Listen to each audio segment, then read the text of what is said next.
Tonight, we drift across the warm, humid air of Southeast Asia, where the Mekong shimmers under moonlight, and the Gulf of Thailand hums with 1,000 unseen creatures. You can almost feel the slow pulse of history breathing in the forests of Cambodia, where ancient temples rise like stone guardians, and somewhere beyond the mist ships from faraway lands once traced the horizon. This is where our story begins, not with a clash of armies or a treaty on paper, but with something far more human: curiosity, trade, and the timeless urge to connect. Before we begin, if this little corner of calm has brought you any comfort, feel free to like the video and subscribe only if it feels genuine to you. No pressure. I'd also love to hear from you. Just drop a comment with where you're listening from and what time it is. It's always special to know we're all quietly gathered here from different corners of the world, like a family, scattered but still connected. All right? Now go ahead and dim the lights, maybe turn on a fan or a soft hum in the background. Nestle in, get cozy, and let's ease into tonight's story together. You wander back centuries to the first millennium, when Cambodian ancestors, part of the mighty Funan and later Chenla kingdoms, sent envoys across the South China Sea. Chinese chronicles mention exotic gifts, ivory peacocks, aromatic resins, and perhaps a few bewildered monkeys who made the long trip to the imperial court. In return came silks, bronze mirrors, and texts filled with Confucian wisdom. The trade routes weren't just about goods, they were lifelines of ideas, technology, and belief.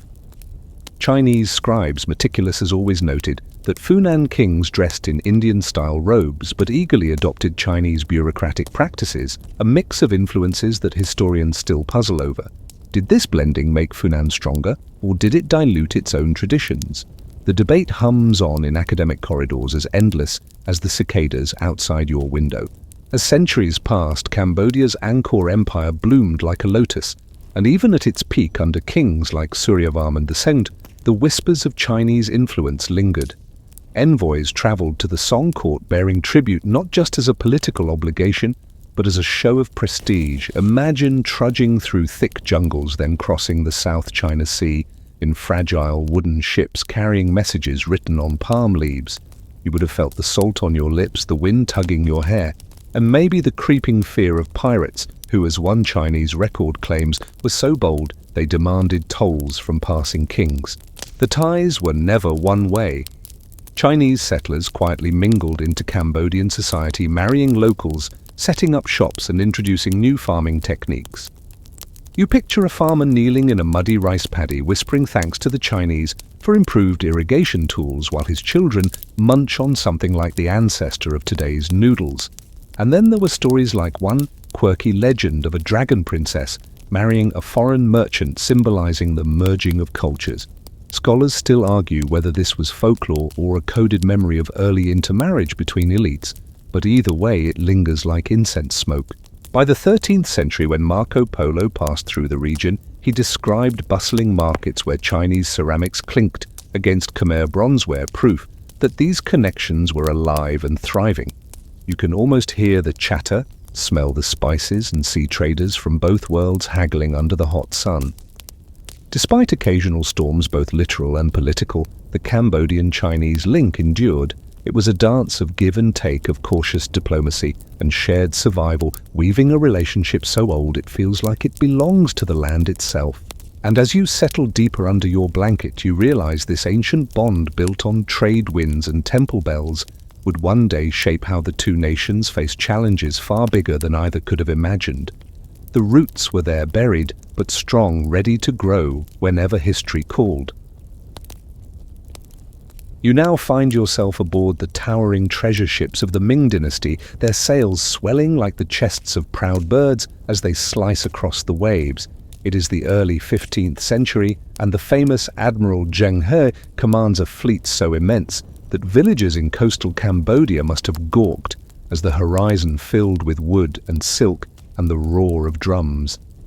You can almost hear the rhythmic thud of the oars and smell the mingled scent of salt water and exotic spices carried from ports across the Indian Ocean. These were not mere warships, but floating cities, proof that China's reach was as much about spectacle as it was about control. Historians still argue whether these expeditions were truly about trade, religious diplomacy, or just showing off to anyone who dared doubt the Ming. Perhaps it was all three. As you step ashore with the crew, you witness the dance of mandala diplomacy. The Khmer court in Phnom Penh, still glowing with the embers of Angkorian grandeur, welcomes the Chinese envoys with ceremonies so intricate that even the most stoic admiral might raise an eyebrow. Elephants parade through decorated streets, musicians pluck strings that echo like waterfalls, and somewhere in the crowd a curious child reaches out to touch the strange silk of a foreign robe. The Khmer king bows not as a servant but as an equal, playing the delicate game of tribute diplomacy. To the Chinese it affirms their place at the center of the world.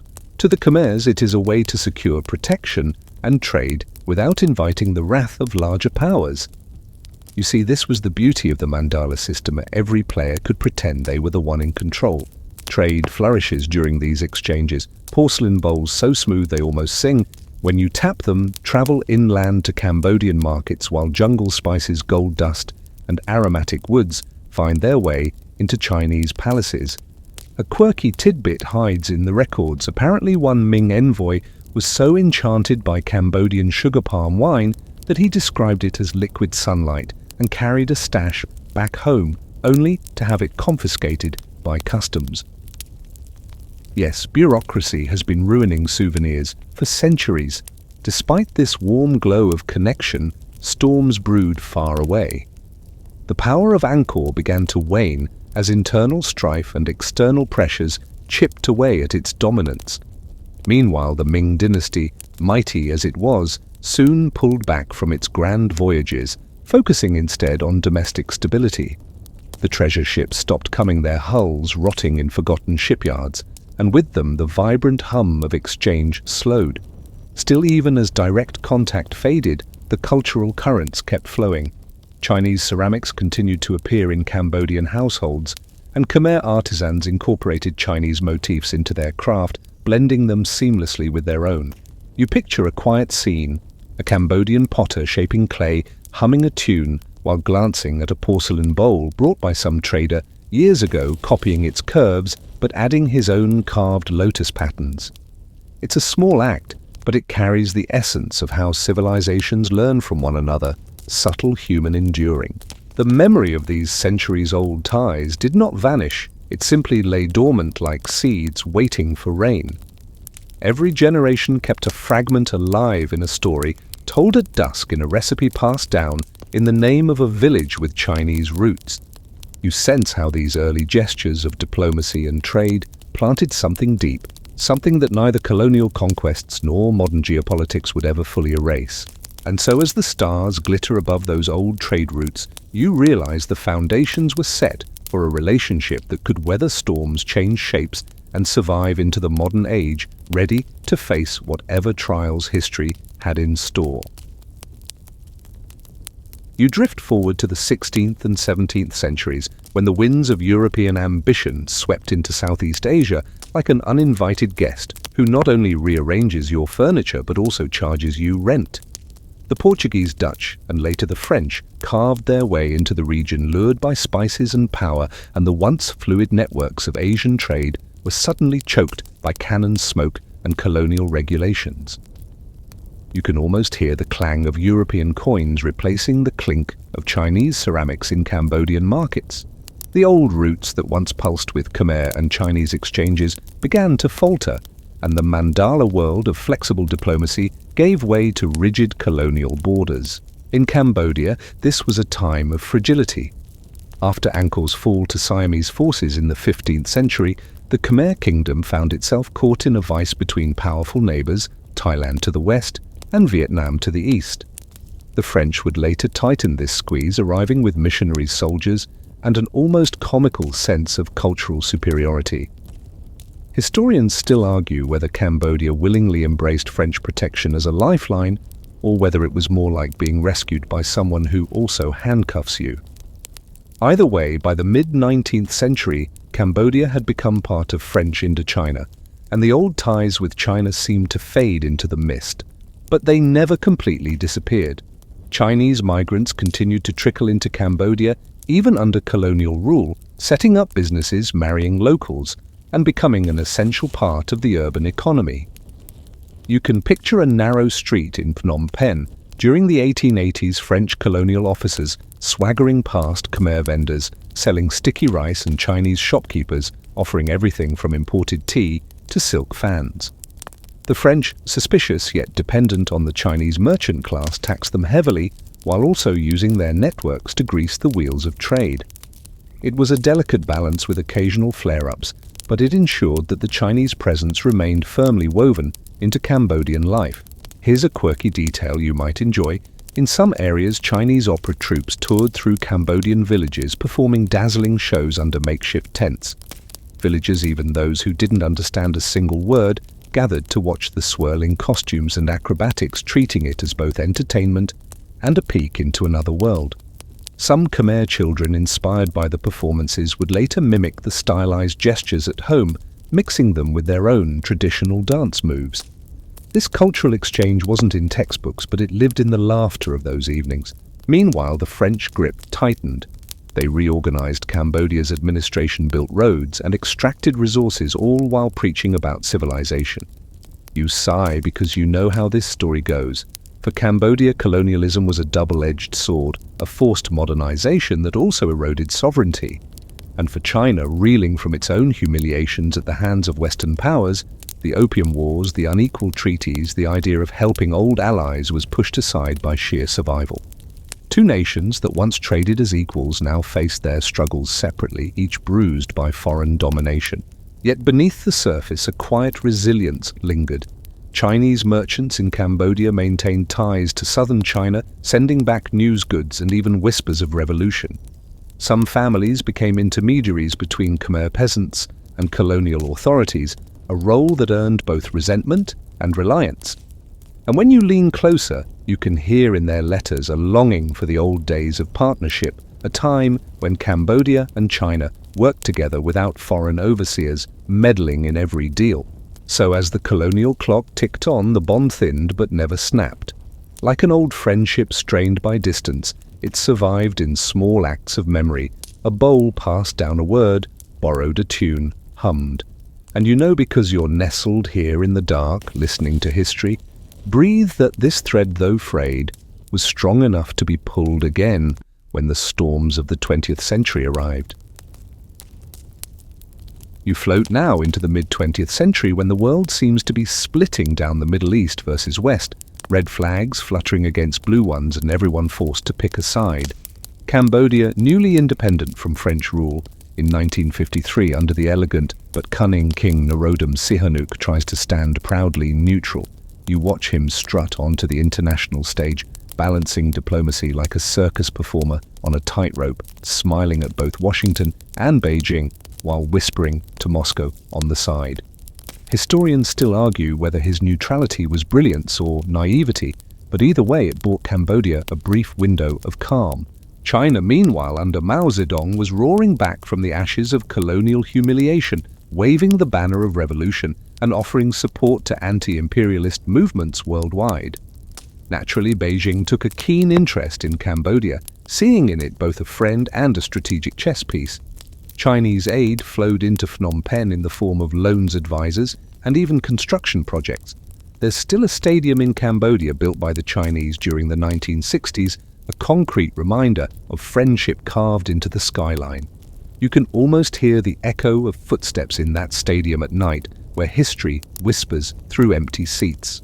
But neutrality has a way of wearing thin in a world addicted to confrontation. The Vietnam War spilled across Cambodia's borders like an unwelcome tide, dragging the country into the Cold War maelstrom. The United States bombed Cambodian countryside in secret campaigns, while North Vietnamese forces used the Cambodian jungle as cover. In the chaos, Sihanouk leaned increasingly toward China, which offered support without demanding too many strings, at least on the surface. You see him flying to Beijing, shaking hands with Zhou Enlai, sipping tea, while the cameras flash both sides, pretending that everything is under control. Behind closed doors, China also began to support the Khmer Rouge, a radical communist movement growing in Cambodia's shadows. At the time, they were just one of several insurgent groups, but Chinese weapons and training helped them grow teeth. It's one of those uncomfortable truths in history. Sometimes help given with ideological zeal can unleash horrors nobody anticipates. Scholars still argue whether China fully understood what the Khmer Rouge would become, or whether they simply saw them as another pawn against Western and Vietnamese influence. Amid this brewing storm, life in Cambodia teetered between modern hopes and creeping dread. In Phnom Penh, French cafes buzzed with chatter, Chinese traders kept their businesses alive, and Sihanouk hosted film screenings. He fancied himself quite the director, a quirky fact that always raises eyebrows. But out in the countryside, whispers of insurgency grew louder, and Chinese advisors quietly mingled with guerrilla fighters, teaching tactics under the cover of night. And then 1970, you feel the jolt as Sihanouk is overthrown in a coup led by Lon Nol, who tilts Cambodia sharply toward the United States. Suddenly, China loses its official friend in Phnom Penh, but gains something darker. The exiled Sihanouk allies himself with the Khmer Rouge, giving them legitimacy and a new stage. You can almost hear the gears of history grinding painfully as alliances shift and old ties twist into something dangerous. By the early 1970s, China is funneling support directly to the Khmer Rouge, hoping they will topple the US-backed regime. Beijing's leaders welcome Khmer Rouge cadres, feeding them ideology and arms. You imagine a young fighter in black pajamas sitting stiffly in a Beijing training camp, clutching a rifle while staring at posters of Mao. He doesn't know yet the scale of the storm he's about to unleash back home. The revolutionary currents swirl faster now, dragging Cambodia into the abyss. And as you lie there listening, you can sense the chill creeping in. This friendship, once built on trade winds and cultural ties, is now tangled in the barbed wire of ideology and war. The next chapter will not be gentle. You drift into the late 1970s, where the Cambodian countryside lies eerily silent, except for the rustle of palm leaves and the distant echo of suffering. The Khmer Rouge, once a shadowy force, now controls the entire country, renaming it Democratic Kampuchea and attempting to engineer a radical new society. Pol Pot, the movement's leader, dreams of purging the nation of modern influences, driving people out of cities and forcing them into the fields to create an agrarian utopia. You imagine Phnom Penh, once lively with chatter and French-built cafes, now emptied like a ghost town, weeds growing through cracks in the pavement. Historians still argue whether the Khmer Rouge's brutality was purely homegrown madness or amplified by the ideological zeal they absorbed from outside, including their Chinese backers. Yes, China supported them politically, financially, and militarily, even as reports of atrocities seeped through. To Beijing, the Khmer Rouge were an ally in countering Vietnam, which was growing closer to the Soviet Union. In the chessboard of Cold War politics, human suffering often became just another piece to be moved. You might sigh at this because it's the kind of historical irony that feels almost too cruel to be real. The quirky detail here. Despite the regime's anti-modern stance, Pol Pot was oddly fond of certain modern luxuries. He reportedly kept a collection of French literature, as if revolution allowed room for private indulgence. For ordinary Cambodians, life was unbearable. Families were torn apart, religion banned, and anyone accused of bourgeois tendencies faced execution or starvation. Somewhere in the countryside, a farmer hides a photograph of his parents, terrified that even such a simple memory could mean death. Meanwhile, Chinese ships keep unloading weapons and supplies in Cambodian ports, a grim lifeline to a regime sinking deeper into its own nightmare. You can almost feel the weight of silence over these villages, broken only by the distant rumble of Chinese trucks delivering aid that would fuel more suffering. Vietnam, alarmed by border clashes and refugee flows, invades Cambodia in late 1978, toppling the Khmer Rouge and installing a new government. This is where the relationship between China and Cambodia takes a sharp turn. While many Cambodians welcome the end of Khmer Rouge rule, China refuses to abandon its former allies. Beijing continues to support the remnants of the Khmer Rouge, now waging guerrilla war against the Vietnamese-backed regime from jungle hideouts along the Thai border. The world looks on confused and horrified as old alliances twist like vines in a storm.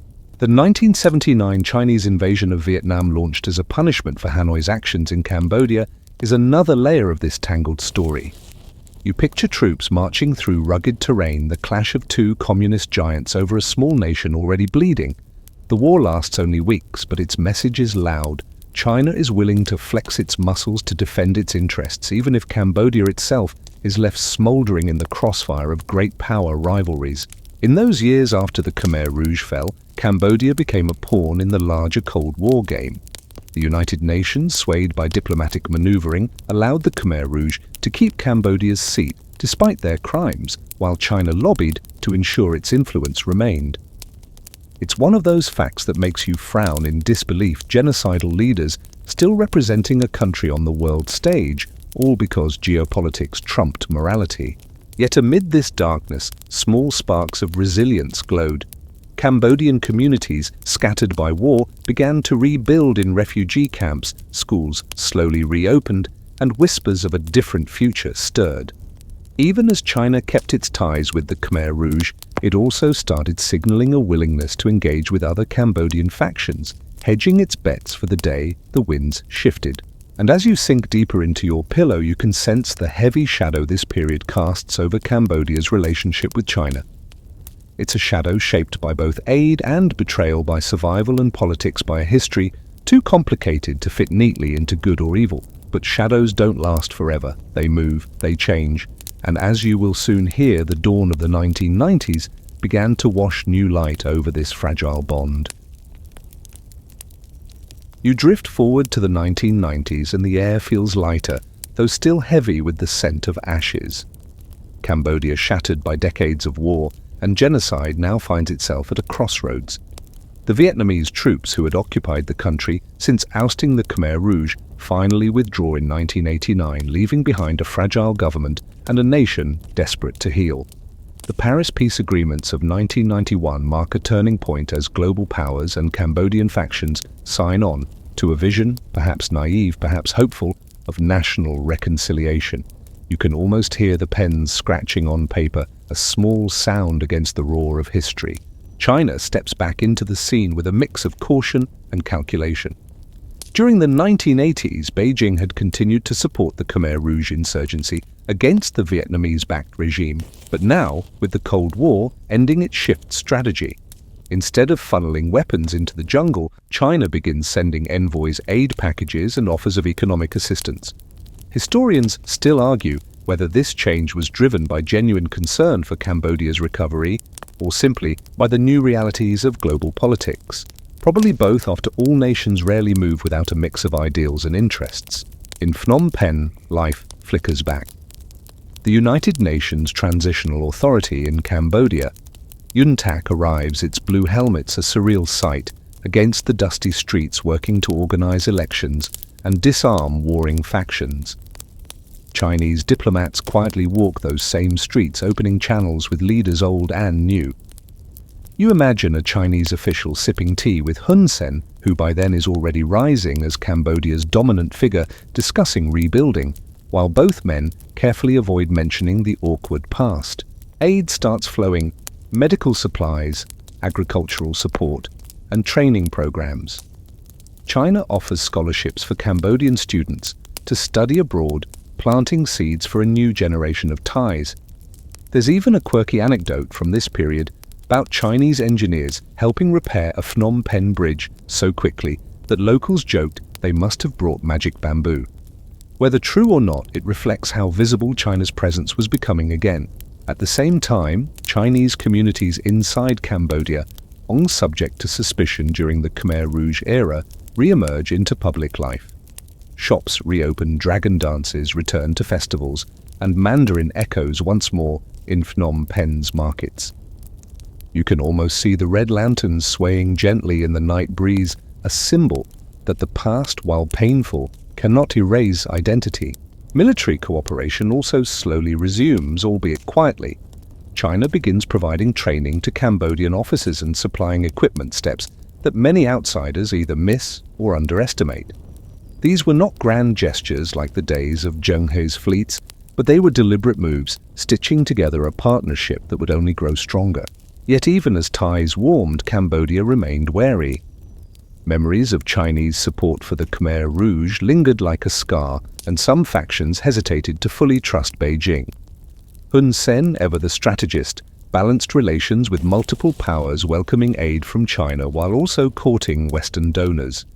You might smile at this balancing act. It's as if Cambodia had learned from centuries of surviving between giants. By the late 1990s, the foundations of a renewed partnership were firmly laid. China, now opening to the world under Deng Xiaoping's reforms, saw Cambodia not just as an old friend, but as a gateway to Southeast Asia, a place where influence could quietly flourish. Cambodia, scarred but resilient, found in China a partner who offered help without the lectures Western nations often delivered. And so as the decade closed, you feel a shift in the air. The bond, once buried under rubble and mistrust, begins to bloom again, tentatively, cautiously, but undeniably. The stage is set for the 21st century, where Cambodia and China will no longer just share history. They will start shaping regional security together in ways few could have predicted during those dark years. Yeah. You now walk alongside soldiers in the early 2000s, the morning mist rising over training fields where Cambodian troops march in unison, their boots thudding softly against the earth. In the distance, you spot visiting Chinese officers observing the drills, their faces calm but attentive, taking notes as local commanders exchange polite smiles. This is a new era of cooperation, open, visible, and surprisingly ambitious. Joint military exercises, once unimaginable during the chaos of the 1970s and 1980s, now become regular events. The names of these drills, things like Golden Dragon, sound almost poetic, though you know they are really about sharpening skills, exchanging tactics, and building trust. China begins supplying Cambodia with not only training, but also military equipment, trucks, uniforms, small arms, and later, even naval patrol vessels. You imagine the pride of a Cambodian sailor stepping aboard a freshly delivered Chinese patrol boat, running his fingers along the metal hull as the flag flutters above. Historians still debate whether these gifts are purely benevolent or part of Beijing's strategy to secure influence near the Gulf of Thailand. The truth, as always, likely lies somewhere in the middle. Alongside the drills, Chinese advisors quietly help upgrade Cambodia's military infrastructure.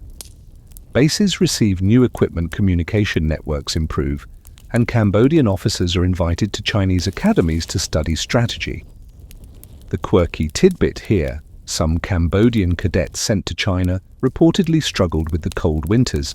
During their training coming from tropical Cambodia, they would layer up like walking dumplings just to survive Beijing's snow. Yet they returned home not just with frostbite memories, but also with skills and a new sense of camaraderie toward their hosts. Meanwhile, the cooperation extends to maritime security. The South China Sea, far to the east, begins to heat up with territorial disputes, but here in Cambodian waters, joint efforts focus on piracy prevention, illegal fishing, and smuggling.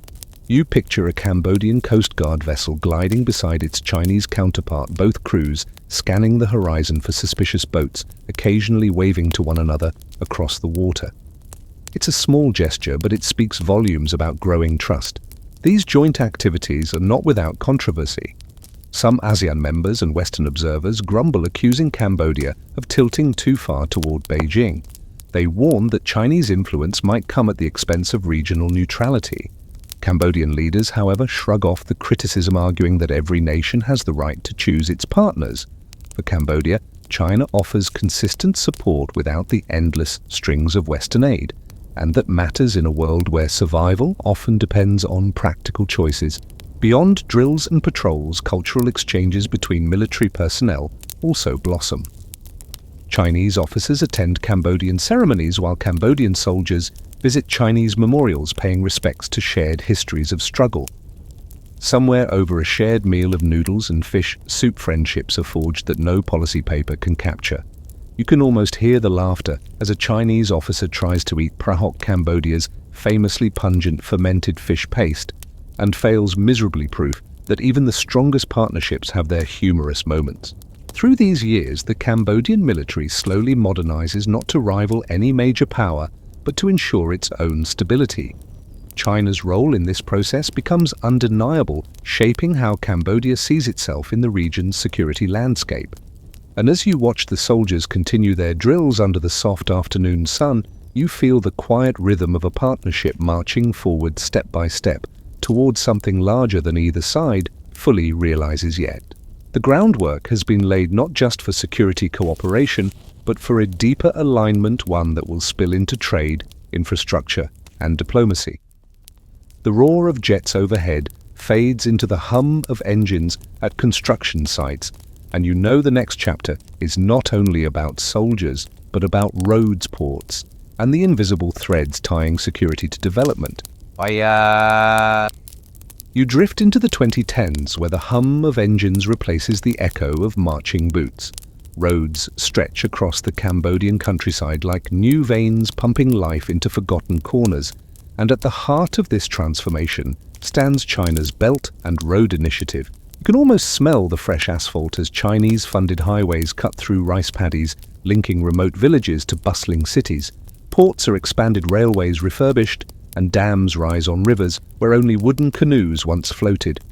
These projects, impressive in scale, are not just about trade. They are arteries of influence, carrying with them promises of development and, inevitably, strings of strategic weight. China's investments flood into Cambodia, financing everything from special economic zones to hydropower plants. For Cambodian leaders, it is a chance to rebuild faster than Western aid ever allowed, with fewer lectures about governance. You picture Prime Minister Hun Sen cutting ribbons at gleaming new facilities, shaking hands with Chinese officials whose smiles hold layers of meaning. Historians still argue whether these projects truly uplift Cambodia or tie it too tightly to Beijing's ambitions. But for the farmers who suddenly have a road to sell their produce, the answer feels simple: progress. Security ties deepen alongside this economic embrace. Newly built infrastructure isn't just for trade, it also has strategic dimensions. Ports like Sihanoukville, upgraded with Chinese assistance, become hubs not only for shipping, but also for maritime security coordination. You imagine a joint patrol meeting at the docks, Cambodian officers chatting with their Chinese counterparts against the backdrop of cargo cranes and fishing boats. There are rumors, of course, whispered in Western think tanks, that these facilities might one day serve dual purposes. Quirky fact: one satellite image in 2019 sparked a storm of speculation that China was secretly building a naval base there. Both governments denied it, but the debate still flickers like a lantern in the dark. Beyond the ports and highways, Chinese companies set up massive construction projects employing both Chinese and Cambodian workers. In Sihanoukville, once a sleepy coastal town, skyscrapers rise almost overnight. Casinos glitter, and Mandarin signs outnumber Khmer ones. You stroll through its streets in your mind and hear a mix of languages: Khmer, Chinese, Russian, even English, swirling through the air. For some Cambodians, it feels like opportunity. For others, it feels like losing pieces of their home to an unfamiliar tide.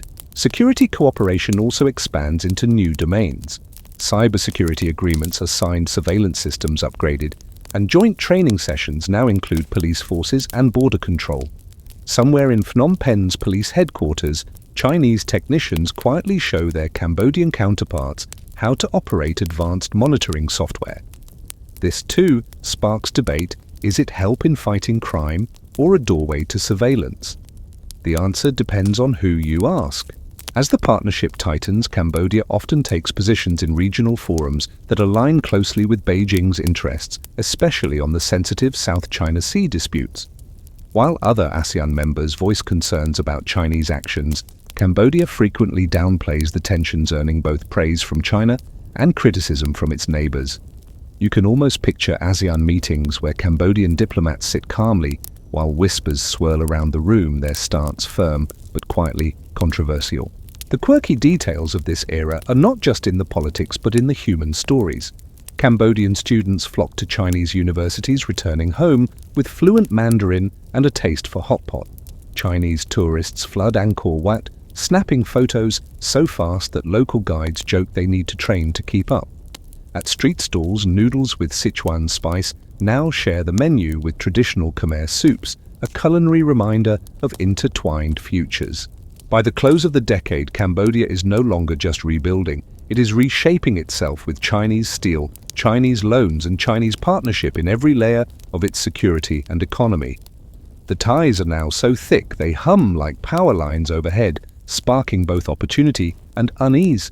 You know, this relationship has grown far beyond the old dance of tribute and trade.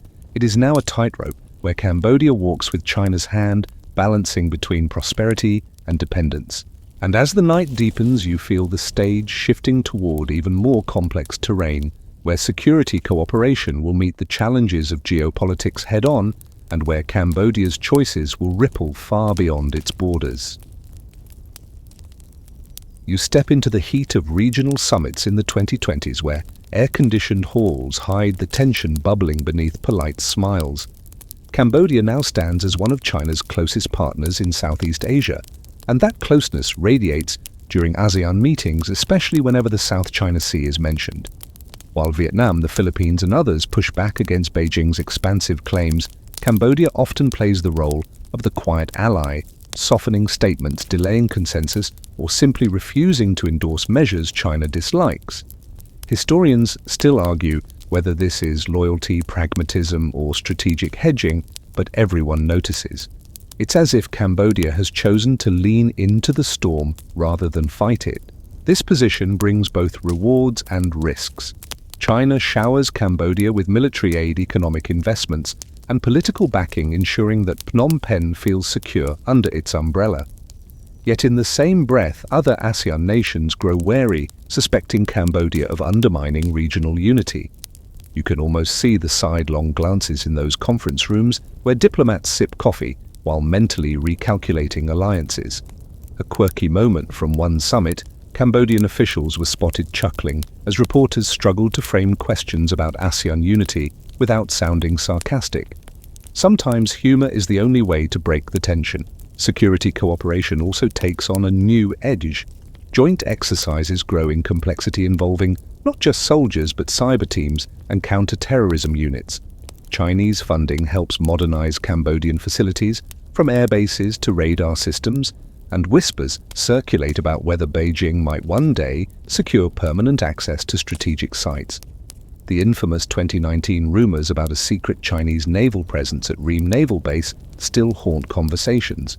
Both countries deny it, yet satellite images and foreign intelligence reports keep the speculation alive. You imagine a lone Cambodian guard standing at the edge of the base at dusk, hearing both the lapping of waves and the murmurs of global suspicion. Meanwhile, the partnership stretches beyond hard security. China and Cambodia coordinate on regional crime fighting, targeting drug trafficking, illegal fishing, and human smuggling. Joint patrols in the Gulf of Thailand become routine, their boats cutting through the water under shared flags. In border regions, Chinese technology aids Cambodian police in surveillance efforts. Critics call it digital dependency, supporters call it 21st century efficiency. Somewhere in Phnom Penh, a young officer scrolls through a new monitoring system, amazed at how much easier it makes his work, without thinking about the bigger questions it raises. All this unfolds against a backdrop of intensifying US-China rivalry. Washington watches Cambodia's closeness to Beijing with a wary eye, sometimes responding with sanctions or cutting aid, which only pushes Phnom Penh deeper into China's embrace. The irony isn't lost on you. History seems to enjoy repeating itself, turning small nations into battlegrounds of influence where choices are rarely simple. The people of Cambodia live these shifts in subtle ways. In Sihanoukville, high-rises built with Chinese capital dominate the skyline, yet locals quietly complain about rising rents and the feeling that their city has been transformed overnight. In rural areas, Chinese-funded roads make travel easier, while the sight of Chinese trucks and construction crews becomes part of daily life. You sense a mix of gratitude and unease, like drinking sweet tea that leaves a bitter aftertaste. And through all this, ASEAN debates rage on. Will Cambodia's alignment with China reshape the bloc, or will it eventually force a recalibration to maintain balance Scholars still argue in articles, panels, and endless coffee-fueled discussions, but for now the answer remains unresolved. Cambodia walks a careful line, finding security in its partnership with Beijing, while knowing that every step is watched by neighbors and rivals alike. As you settle deeper into the rhythm of this story, you see the tightrope stretch toward the horizon.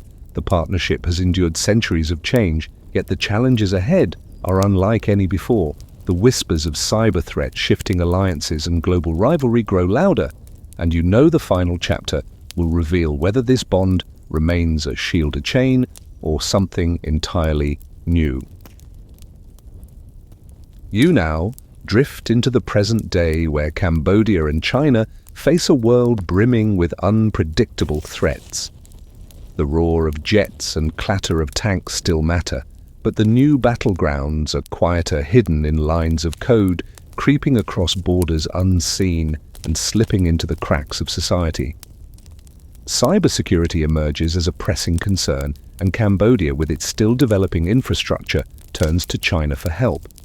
Chinese firms provide advanced monitoring systems, firewalls, and training, while Cambodian officials attend workshops in Shanghai and Shenzhen to learn how to guard against invisible attacks. You imagine a dimly lit operations room in Phnom Penh, screens glowing blue, as young analysts trace suspicious digital footprints, knowing their skills were shaped by Chinese expertise.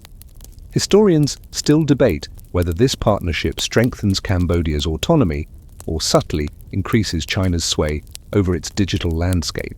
At the same time, transnational crime surges: illegal logging, wildlife smuggling, human trafficking, and online scams. Cambodia and China coordinate raids, share intelligence, and conduct joint operations, their police forces linked by secure channels.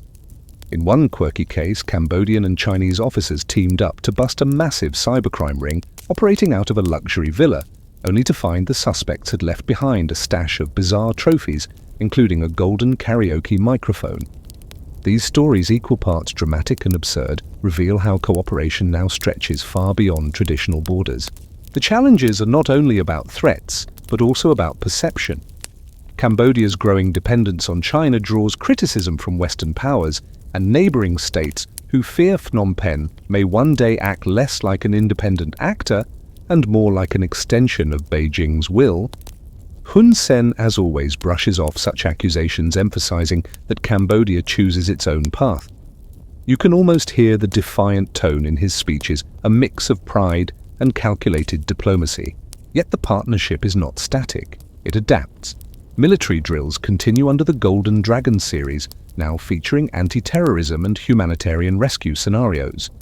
Joint responses to natural disasters, flood storms, become showcases of how security cooperation can save lives rather than just prepare for conflict. You picture Cambodian and Chinese soldiers wading together through floodwaters to rescue stranded villagers, the rain pounding so hard it blurs the line between uniforms. These moments, quiet and human, soften the edges of geopolitics. Technology weaves deeper into the bond. From surveillance networks to smart city projects in Phnom Penh, Chinese systems integrate into Cambodia's urban life. Critics worry about the implications for privacy and sovereignty, while supporters welcome the modernization. It's a paradox that hums beneath the city lights: every camera, every sensor, both a tool of safety and a reminder of who supplied it. The future looms uncertain. Global rivalries sharpen, climate change threatens, and new crises lurk beyond the horizon. Cambodia stands close to China, counting on this relationship to guard against instability, but also aware that dependence can become a cage. Scholars, as they often do, argue endlessly about what comes next. Will this bond empower Cambodia to face future storms, or will it tether the nation too tightly to Beijing's mast? The answer is still being written. As you linger on this thought, you sense the long arc of history bending quietly through the centuries, from ancient traders to modern patrols, from tribute ships to cyber networks. Cambodia and China have walked this road together before, through golden ages and dark nights, and they continue to do so, shaping not only their own security but also the balance of the entire region. Now the story slows, like the last ripple fading on a still pond. The soldiers step back from their drills, the ships rest quietly in their harbors, and the glowing screens in the cyber rooms dim one by one. The partnership remains steady and complex, waiting for the next chapter to unfold. And so, with the last echoes of this story fading into the night, you find yourself resting among the long threads of history, each one weaving Cambodia and China closer, loosening and weaving again. The waves that once carried tribute ships now carry container vessels and Coast Guard boats, yet the feeling of connection endures soft as the lapping tide. You picture the ancient markets of Funan, the mighty fleets of Zheng, the dark fields of the Khmer Rouge era, and the bright lights of modern Phnom Penh, all layered together like memories you almost lived yourself. The voices of the past still murmur. Kings, merchants, soldiers, and ordinary villagers all left traces on the path that brought these two nations here. Their choices, their fears, their hopes, they ripple through time, shaping how Cambodia and China face today's challenges together. And while scholars may debate alliances, strategies, and geopolitics, you know that beneath the speeches and treaties, there are always people. A sailor smiling across a deck, a farmer driving his crop down a new highway, a student opening a book under a Beijing sky. The night deepens now and the story softens. The ports are quiet, the patrol boats still, the bustling streets of Sihanoukville dim to a slow hum. Even the air seems to pause, as if history itself takes a breath. Whatever storms may come, whatever paths may split or merge again, the bond you've just traveled through remains complicated, resilient, and alive. So let go of the weight of politics and the clatter of headlines. Let the long arc of history cradle you, gentle and steady. The night is here to hold you, the story to soothe you. Close your eyes now and drift with the tide.